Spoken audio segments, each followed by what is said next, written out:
So God is my refuge. Thinking about it, I found God seems to have been the refuge in lots of different situations, many over the years. I think sometimes it's in little ways. I was out, one time I was driving down to pick up my daughter from my parents' house, and my car literally just stopped on the interstate. And that was before cell phones. So I prayed. It was the only refuge I had. And you know what? He's good, because he sent a young couple who were Christians. They went by my car, saw me there, spoke to each other, some sort of conversation about, if that was my mother, if that was my sister, I'd want somebody to pick her up and help her. So they went down to the next off-ramp, came back up, went up to the next off-ramp, and came back and got me and took me where I wanted to go. So God is your refuge. I think He's oftentimes sends others to help with that. I can think of lots of times in situations like that. I feel like all of my daughter's life, He was my refuge. I raised her on my own, but really with Him. When we needed something, or we had things that were needed, or I needed to know what to do for her or with her next, I turned to God. God was my refuge in those areas, in those decisions, in those times of need. Okay, how do I get her to behave, or how do I help her learn this, or how do I help her feel better? When she was sick, she had giardia, and they couldn't figure out what she had for a couple of months. The only refuge you had was to be able to go to God with it. But I suppose the biggest time that I know I can directly see where God was my refuge was when I went through the process of losing my daughter.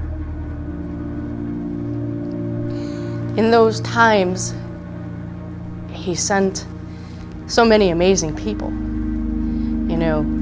When she passed, I was in the waiting room praying with our pastor.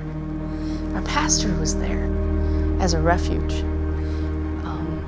My parents were there as a part of that refuge. I saw throughout the process of having to make hundreds of decisions of what to do next. Which funeral home do you go with? When do you have the funeral? What do you do? What do I do with this 16-week-old baby that she has left behind? All of those had to go to God. I had people who would sort of give advice, but nobody wanted to tell you what to do. Nobody wanted to be that person who said, well, you should do this, or you should do that. Most of them had opinions, but most of them respected me enough to say, well, it's really your decision. So I had to go to God as my refuge, and He provided over and over and over again. And I look back, even in the process, I was always amazed at how many people were there, how many different little things people did. Somebody came and changed out the locks on my door during that process. My parents bought a car for me. The church provided, space for the funeral and food for me and my family, and time off from work, and all of those things. But I suppose the thing that probably is one of the biggest is not just those decisions, then in the aftermath, the healing process. God certainly gave a great deal of provision in those times, and just learning to deal with it, learning to go through the process of the pain and the hurt, and then healing from that. He provided friendships and people there to support me and love me through that. And